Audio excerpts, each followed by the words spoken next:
बदल जाओ वक्त के साथ या वक्त बदलना सीख लो। बदल जाओ वक्त के साथ या वक्त बदलना सीख लो। मजबूरियों को कोसना छोड़ो, मजबूरियों को कोसना छोड़ो। हर हाल में चलना सीख लो, हर हाल में चलना सीख लो। नमस्कार दोस्तों, राधे राधे, जय श्री कृष्णा, राम राम। मैं वीर सर डीएमवी क्लासेज में आपका हार्दिक अभिनंदन एवं स्वागत करता हूं। साथियों हमने पिछली क्लास में जो चर्चा की थी वो कालीबंगा सभ्यता की, प्राक हड़प्पा कालीन सभ्यता के बारे में हमने जानकारी ली थी।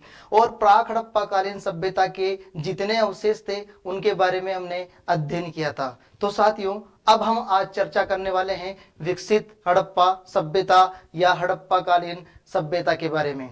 साथियों विकसित हड़प्पा कालीन सभ्यता, विकसित हड़प्पा कालीन सभ्यता या हड़प्पा कालीन सभ्यता के बारे में हम चर्चा करने वाले हैं।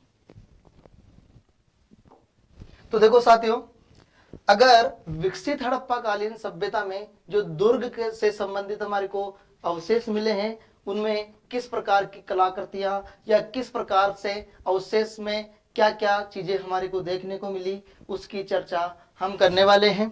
तो देखो दुर्ग मिला है यहाँ। अब दुर्ग में किसका प्रयोग होगा? ईंटों का प्रयोग होगा। अब ईंटों का आकार क्या है? तो देखिए साथियों, दुर्ग को सुदृढ़ करने के लिए या सुदृढ़ बनाने हेतु जो ईंटों के चौकोर बुर्ज बने हुए मिले हैं साथी, ईंटों के चौकोर बुर्ज बने हुए मिले हैं हमारे को कालीबंगा सभ्यता से। इसके लिए साथियों जब ये चौकोर बुर्ज बनाए गए इनके निर्माण में 40 इंटू 20 इंटू 10 सेंटीमीटर की और 30 इंटू 15 इंटू 7.5 सेंटीमीटर की ईंटों का प्रयोग किया गया है साथियों, और जिसका आनुपातिक योग 4:2:1 मिलता है। अगर हम इसके बारे में चर्चा करें तो ये 4:2 यानी लंबाई इंटू चौड़ाई इंटू ऊंचाई होता है ये। अगर इसको अनुपात में देखें तो देखिए, अगर हम इनकी 0:0 को काट दें तो 4:2:1 अनुपात हमारे पास मिलता है। अगर इनका अनुपात भी देखें तो 4:2 देखने को मिलता है साथियों। ठीक है। अगर हम देखें अग्निवेदिकाओं की तो कालीबंगा सभ्यता अग्निवेदिकाओं से संबंधित महत्वपूर्ण बनता है कि जो कालीबंगा सभ्यता है उसके दक्षिणी अर्धभाग में चबूतरे पर एक ही पंक्ति में 7 आयताकार अग्निवेदिकाएं मिली है साथियों। कितनी अग्निवेदिकाएं मिली है? 7 अग्निवेदिकाएं मिली है। और अग्निवेदिकाओं का आकार कैसा है? आयताकार आकार है। और ये कहां पर मिली है? कालीबंगा सभ्यता के दक्षिणी अर्धभाग में मिली है। यानी ये आपके लिए मोस्ट प्रश्न है। देखिए अगर हम लिपि की बात करें तो कालीबंगा सभ्यता की जो लिपि थी वो सेंधव लिपि थी। सेंधव लिपि को हम बुस्ट्रोफेदन लिपि भी कहते हैं, बुस्ट्रोफेदन लिपि के नाम से भी इसे जाना जाता है। और ये ओवरलैपिंग लिपि जिसे अब तक भी पढ़ा नहीं जा सका है। दोस्तों अगर हम बात करें ओवरलैपिंग क्या होता है, बुस्ट्रोफेदन लिपि क्या होती है, तो देखो ये लिपि इस प्रकार से होती थी कि ये बाएं से दाएं लिखी जाती थी, फिर उसके बाद दाएं से बाएं की तरफ लिखी जाती थी, फिर बाएं से दाएं लिखी जाती थी। इस प्रकार की जो लिपि होती थी उसे बुस्ट्रोफेदन लिपि, सेंधव लिपि के नाम से भी जाना गया है। और इस लिपि को अभी तक पढ़ा नहीं जा सका है। इसीलिए कालीबंगा सभ्यता या सिंधु घाटी सभ्यता को प्राग ऐतिहासिक काल में रखा गया है। साथियों अगर हम चर्चा करें तो यहाँ पर जो मोहरें मिली है कालीबंगा सभ्यता से, मोहरें मिली है, वो मोहरें हमारे को सबसे ज्यादा मोहरें मिली है वो मिट्टी से बनी मोहरें मिली है साथी। किसकी मोहरें मिली है? मिट्टी से बनी सर्वाधिक मोहरें या मुद्राएं मिली है कालीबंगा सभ्यता से। तो ठीक है, कालीबंगा सभ्यता से सर्वाधिक मोहरें किसकी मिली है? मिट्टी की मिली है। मिट्टी से बनी मोहरें देखने को मिली है हमारे को। अगर हम आगे चर्चा करें तो आयताकार मृण मुद्राओं पर मानव आकृतियां उत्कीर्ण हैं जो परस्पर जोर आजमाइश करती हुई प्रतीत होती है। यानी कि सबसे इंपॉर्टेंट पॉइंट हमारे लिए ये हो जाता है कि कालीबंगा सभ्यता से आयताकार मृण मुद्राएं यानी मिट्टी से बनी हुई मुद्राएं देखने को मिली है। यानी कि कालीबंगा सभ्यता से परीक्षा में पूछा जा सकता है कि मिट्टी से बनी आयताकार मुद्राएं कौन सी सभ्यता से देखने को मिली, तो वो मिली है कालीबंगा सभ्यता से। और इन मुद्राओं पर मानव की आकृतियां उत्कीर्ण है जो परस्पर जोर आजमाइश करती हुई प्रतीत होती है। इसके अलावा कालीबंगा से प्राप्त मुद्रा पर छेद किए हुए किवाड़, मुद्रा पर छेद किए हुए किवाड़ का भी अंकन मिला है। ठीक है, कालीबंगा सभ्यता से मुद्रा पर छेद किए हुए किवाड़ का हमारे को अंकन मिला है। इसके अलावा सबसे वेरी मोस्ट ये परीक्षा में पूछा जा चुका है कि मुद्रा पर व्याघ्र का अंकन एकमात्र इसी स्थल से मिला है। कालीबंगा सभ्यता से मुद्रा पर व्याघ्र का अंकन हमारे को देखने को मिला है, एकमात्र कालीबंगा सभ्यता पर ही मुद्रा पर व्याघ्र का अंकन देखने को मिला है। साथियों ये भी एक हमारे लिए इंपॉर्टेंट हो गया और ये भी मोस्ट है। यानी कि जो मोस्ट होगा हम आपको बताते रहेंगे, हालांकि मोस्ट तो सभी होते हैं लेकिन कुछ पॉइंट्स जो इसमें दिए जाते हैं वो इस टॉपिक को रोचक बनाने के लिए डाल दिए जाते हैं। हालांकि जो मोस्ट होगा हम आपको जरूर बताते रहेंगे। साथियों बेलनाकार मोहरे ये भी इंपॉर्टेंट है। बेलनाकार मोहरे जो मेसोपोटामिया की मोहरे जैसी है, यानी कि हमारी कालीबंगा सभ्यता है इसका जो व्यापार होता था ये मेसोपोटामिया तक होता था। इसीलिए तो कालीबंगा सभ्यता को सिंधु घाटी सभ्यता की तीसरी राजधानी कहा जाता है दत्ता शर्मा के अनुसार। और जो कालीबंगा सभ्यता है इसका व्यापार बहुत सारे देशों में भी होता था और व्यापार को देखते हुए हमारे सिंधु घाटी सभ्यता का प्रमुख व्यवसाय भी व्यापार ही था। तो व्यापार को बढ़ावा देने के लिए हमारे देश में हमारी कालीबंगा सभ्यता यानी राजस्थान में कालीबंगा सभ्यता से बेलनाकार मोहरे के अवशेष देखने को मिले हैं। अब साथियों बात करते हैं मूर्तिकला। मूर्तिकला की बात की जाए तो मूर्तिकला में देखो साथियों, कालीबंगा क्षेत्र से मिट्टी से बना हुआ कुत्ता यानी मिट्टी से बना हुआ कुत्ता देखने को मिला है। इसके अलावा मिट्टी का भेड़िया, मिट्टी से बना हुआ चूहा और मिट्टी से बना हुआ हाथी की प्रतिमाएं देखने को मिली है। लेकिन आपके लिए ये मोस्ट है, मिट्टी से बना हुआ कुत्ता कौन सी सभ्यता से देखने को मिला है, तो ये कालीबंगा सभ्यता से देखने को मिला है। क्यों मिट्टी से बना हुआ कुत्ता? क्योंकि अगर हम कालीबंगा सभ्यता की बात करें तो कालीबंगा सभ्यता में प्रमुख जो पालतू पशु था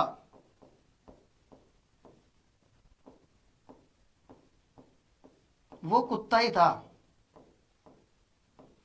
कालीबंगा सभ्यता में प्रमुख पालतू पशु कुत्ता था साथियों। ठीक है, उसके बाद देखो कालीबंगा से पंख फैलाए हुए बगुले की प्रतिमा मिली है। यानी सबसे इंपॉर्टेंट बात है ये, पंख फैलाए हुए बगुले की प्रतिमा,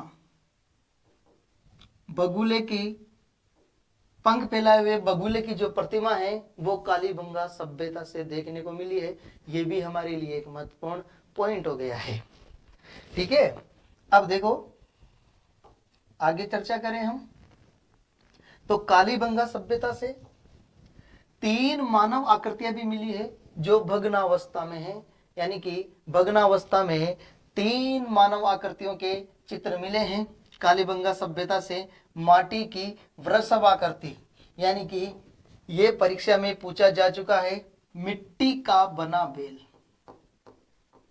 मिट्टी का बना बेल।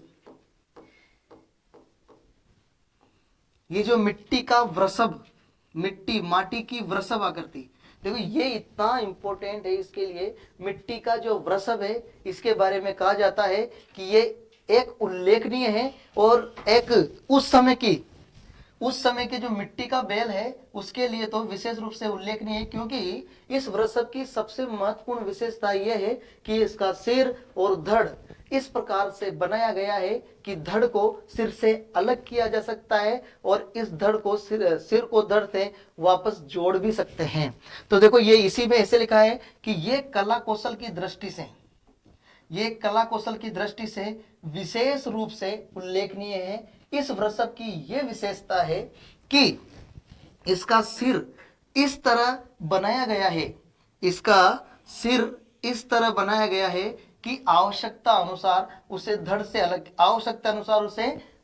अलग किया जा सकता है और पुनः धड़ से वापस जोड़ा जा सकता है। यह इसकी प्रमुख विशेषता है। यानी कि आपको परीक्षा की दृष्टि से तो याद ये रखना है, परीक्षा की दृष्टि से, कि मिट्टी का बेल। अब मिट्टी का बेल आपको माटी की वृषभ आकृति भी दे सकता है या मिट्टी का बेल भी दे सकता है, ये परीक्षा में पूछा जा चुका है। अगर हम पैमाने की बात करें तो कालीबंगा सभ्यता से एक मिट्टी का पैमाना मिला है। मिट्टी का पैमाना केवल और केवल कालीबंगा सभ्यता से मिला है। किससे मिला है? कालीबंगा सभ्यता से। हाथी दांत का जो पैमाना मिला है वह लोथल की सभ्यता से मिला है। हाथी यानी हाथी दांत का पैमाना, लो यानी लोथल की सभ्यता से देखने को मिला है। सॉरी, अंत्येष्टि क्रिया एवं चिकित्सा की बात करते हैं कालीबंगा सभ्यता में। देखो साथियों, अंत्येष्टि क्रिया एवं चिकित्सा, देखो ये हमारे लिए सबसे महत्वपूर्ण पॉइंट माना जाता है। ये भी वेरी मोस्ट पॉइंट है। कैसे है ध्यान से देखते जाना, इसमें बहुत इंपॉर्टेंट प्रश्न बनने वाले हैं। पहला प्रश्न, कालीबंगा में दुर्ग वाले टीले के दक्षिण पश्चिम भाग में, यानी कि पहला प्रश्न तो यह बन गया कि कालीबंगा में जो दुर्ग बना है उस दुर्ग के टीले के दक्षिण पश्चिम भाग में शमशान या कब्रिस्तान स्थित था। यानी कि कालीबंगा में स्थित कब्रिस्तान, कालीबंगा के जो दुर्ग है वो उसके किस दिशा में स्थित है? तो दक्षिण पश्चिम दिशा में ये कब्रिस्तान स्थित था। यहां से शव विसर्जन के 37 उदाहरण देखने को मिले हैं। कितने उदाहरण देखने को मिले हैं? 37 उदाहरण देखने को मिले हैं। उसके बाद यह अंत्येष्टि संस्कार की 3 विधियों, एक तो पूर्ण समाधिकरण, एक आंशिक समाधिकरण और एक दाह संस्कार, ये तीनों के साक्ष्य कालीबंगा सभ्यता से देखने को मिले हैं।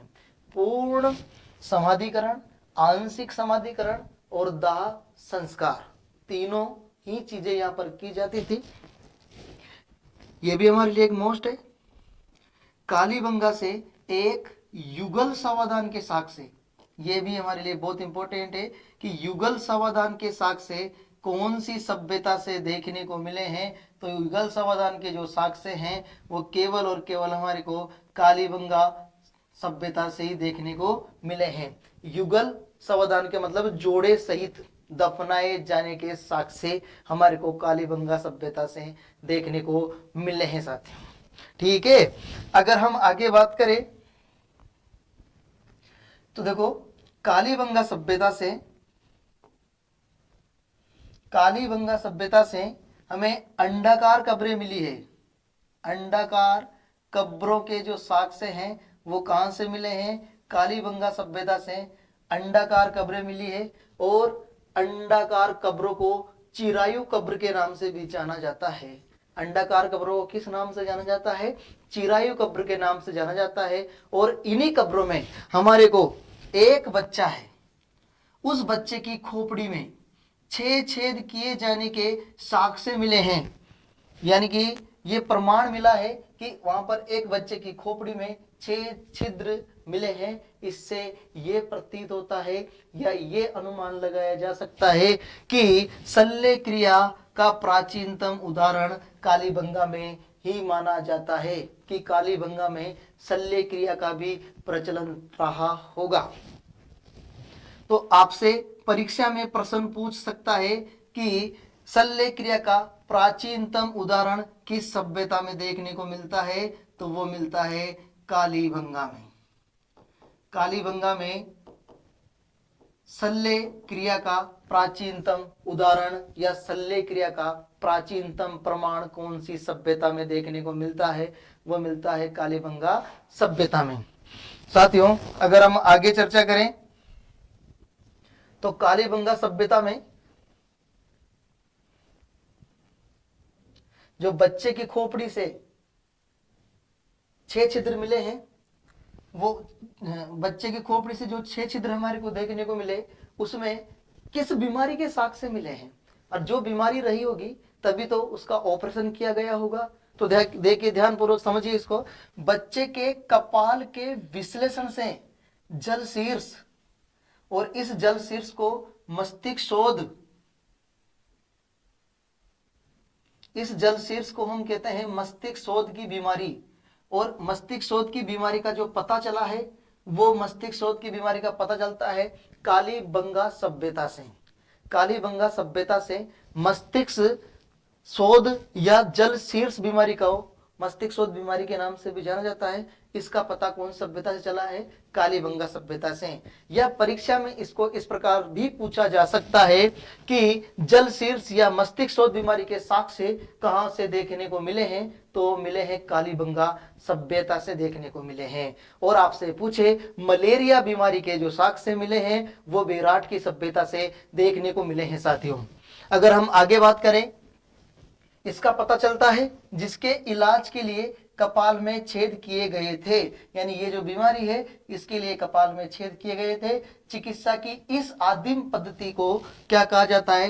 टेफ्रीनेशन कहा जाता है। जो इस पद्धति से जिसको इलाज किया गया था, इस पद्धति को क्या नाम दिया गया? टेफ्रीनेशन।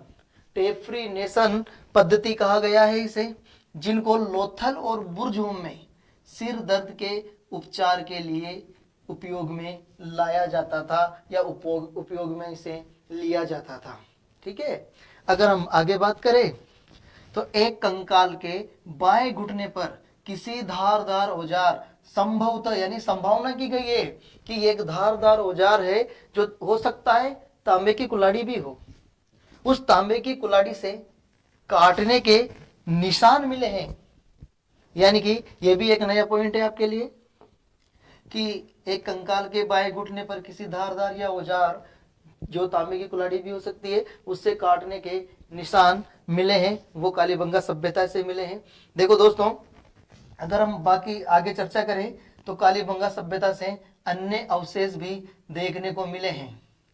और अन्य अवशेष कौन कौन से हैं उसकी चर्चा करते हैं। अभी हमने चर्चा की अंडाकार कब्रें, तो मैंने कहा था इसे चिरायु कब्र के नाम से भी जाना जाता है। चिरायु कब्र के साक्ष्य, चिरायु कब्र के जो साक्ष्य देखने को मिले हैं वो कालीबंगा सभ्यता से देखने को मिले हैं। इसके अतिरिक्त सामूहिक तंदूर के साक्ष्य मिले हैं, यानी कि जो भोजन बनाया जाता था वो चूल्हों पर, जिसे तंदूर कहा गया है, तंदूर पर एक, जिसे अपन कह सकते हैं कि सामूहिक परिवार था, यानी एकल या एकांकी परिवार नहीं था, बड़ा परिवार था, तो उस परिवार में सभी रहते थे। तो इस प्रकार यहाँ पर सामूहिक तंदूर के साक्ष्य देखने को मिले हैं। उसके बाद मुद्रा पर व्याघ्र व महिला कुमार देवी का चित्र देखने को मिला है, यानी मुद्रा पर व्याघ्र का चित्र अंकन कौन सी सभ्यता से देखने को मिला है? कालीबंगा की सभ्यता से देखने को मिला है। महिला कुमार देवी का जो चित्र है वो मुद्रा पर देखने को मिला है। किस पर देखने को मिला है? मुद्रा पर। यह केवल मुद्रा पर ही देखने को मिला है, क्योंकि नोट, अगर हम नोट याद रखें तो ये जो महिला कुमार देवी है, इसका जो चित्र है वो किसी मूर्ति पर नहीं मिला, यानी महिला कुमार देवी की कोई मूर्ति नहीं मिली है, केवल उसका जो अंकन किया गया है वो किस पर किया गया है? मुद्रा पर किया गया है। हाथी दांत की कंघी कालीबंगा सभ्यता से देखने को मिली है। और एक पल्ले का दरवाजा। आज साथियों, जैसे हम मकान बनाते हैं और मकान बनाने के बाद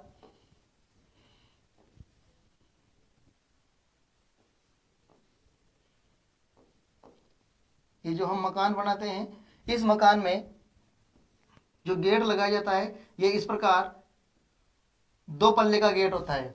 और अक्सर अभी वर्तमान में क्या किया जाता है कि 1 पल्ले का गेट लगाया जाता है। अब 1 पल्ले का गेट कैसे लगाते हैं, यानी कि डायरेक्ट ये गेट है और इस गेट में डायरेक्ट कुंडी लगा दी जाती है इस प्रकार, यानी ये पूरा का पूरा गेट है और गेट से यहाँ पर कुंडी लगा दी जाती है। तो इसे 1 पल्ले का गेट किया कहा जाता है। अधिकांश आज की जनरेशन में 1 पल्ले का गेट लगाया जाता है। और कालीबंगा सभ्यता में इतने पुराने समय से 1 पल्ले का गेट ही लगाया जाता था। तो ये 1 पल्ले के गेट के साथ से 1 पल्ले के गेट का दरवाजा, 1 पल्ले का दरवाजा या गेट के साख से हमारे को यही देखने को मिले हैं कालीबंगा सभ्यता से।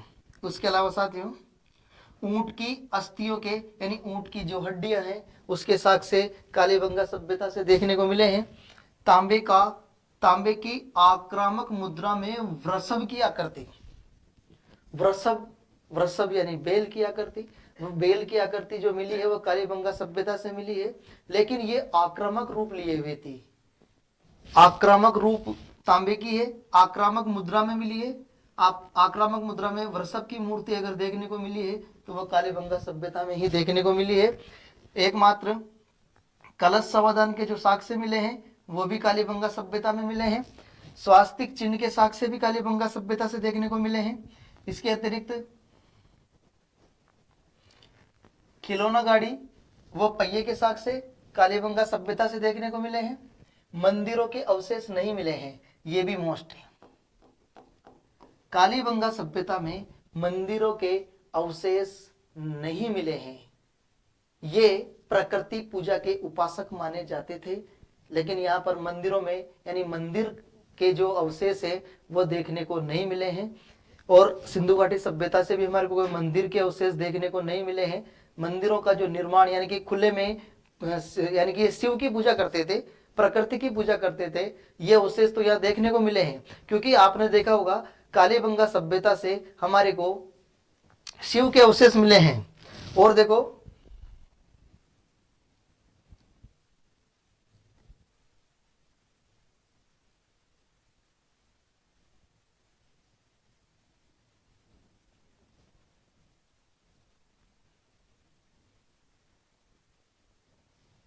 साथियों मंदिरों के अवशेष हमारे को कालीबंगा सभ्यता में नहीं देखने को मिले हैं। इसके अलावा मरण पट्टिका पर सींग युक्त देवता की आकृति के साक्ष्य मिले हैं। मरण पट्टिका यानी मिट्टी की एक पट्टी है, उस पर सींग युक्त देवता है। सींग युक्त देवता की आकृति के साक्ष्य कालीबंगा सभ्यता से मिले हैं। इसके अलावा स्पष्ट जल निकास प्रणाली का अभाव पाया गया है। स्पष्ट जल निकास प्रणाली यानी कि पूर्ण रूप से ये नहीं था कि भाई यहाँ पर जो नगरीय सभ्यता थी, तो आज के वर्तमान परिप्रेक्ष्य में अगर हम देखें तो जो जैसे नगर परिषद के आधार पर जो नालियां बनाई गई है, ऐसे भाई सभी का जो जल है उस नाली से होकर गुजरता है। ऐसे कोई हमारे को साक्ष्य नहीं मिले हैं। यानी कि हमारे को स्पष्ट जल निकास प्रणाली का जो अभाव है वो पाया गया है, उसके साक्ष्य पूर्ण रूप से नहीं मिले हैं। लकड़ी की बल्लियों से बनी छत के साक्ष्य कालीबंगा सभ्यता से देखने को मिले हैं। लकड़ी की बल्लियां, जैसे हम बात करें ये मकान बना हुआ है और इस घर में ये जो लकड़ी है यहाँ पर लकड़ी की बल्लियां लगाई गई है और लकड़ी की बल्लियों से घर बनाया गया है। लकड़ी की बल्लियों के साक्ष्य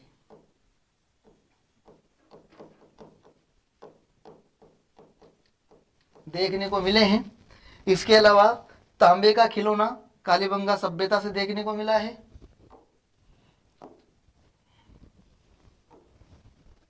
तोल के बाट यानी पत्थर के तोल के बाटों के जो साक्ष्य मिले हैं वो कालीबंगा सभ्यता से मिले हैं। कांच की मणियां कालीबंगा सभ्यता से देखने को मिली है। मिट्टी की चूड़ियों के जो साक्ष्य मिले हैं वो भी कालीबंगा सभ्यता से देखने को मिले हैं। उड़ता हुआ बाज कालीबंगा सभ्यता से देखने को मिला है। अभी हम जो चर्चा कर रहे थे वह है मिट्टी का शिवलिंग। मिट्टी का शिवलिंग, ये मिट्टी का शिवलिंग मिला है कालीबंगा सभ्यता से। तो अभी भी हम जब चर्चा कर रहे थे तो यही बात हम कर रहे थे कि जो शिवलिंग है वो खुले में इसकी पूजा की जाती थी। शिवलिंग को या तो किसी बढ़िया वट वृक्ष के नीचे रख के इसकी पूजा करते थे, लेकिन कोई मंदिर के अवशेष नहीं मिले। इसके अतिरिक्त हम बात करें, कुत्ते की आकृतियां देखने को मिली है कालीबंगा सभ्यता से। पत्थर का जो सिलबट्टा है उसकी आकृति देखने को मिली है। नर कंकाल के साक्ष्य कालीबंगा सभ्यता से मिले हैं। तराजू के साक्ष्य कालीबंगा सभ्यता से मिले हैं। और एक समय सूचक यंत्र, ये भी कालीबंगा सभ्यता से देखने को मिला है। तो साथियों, हमने कालीबंगा सभ्यता से संबंधित लगभग पूर्ण जानकारी हासिल की, और ये जानकारी आपके लिए एक वरदान साबित होगा। ये आगामी परीक्षाओं में आपके लिए बहुत बहुमूल्य और कीमती साबित होगा। तो साथियों, कल हम चर्चा करेंगे अगली सभ्यताओं के बारे में। आज के लिए इतना ही। बहुत बहुत धन्यवाद। आप स्वस्थ रहें, मस्त रहें, खुश रहें और अपनी पढ़ाई को निरंतर जारी रखते रहें। बहुत बहुत धन्यवाद।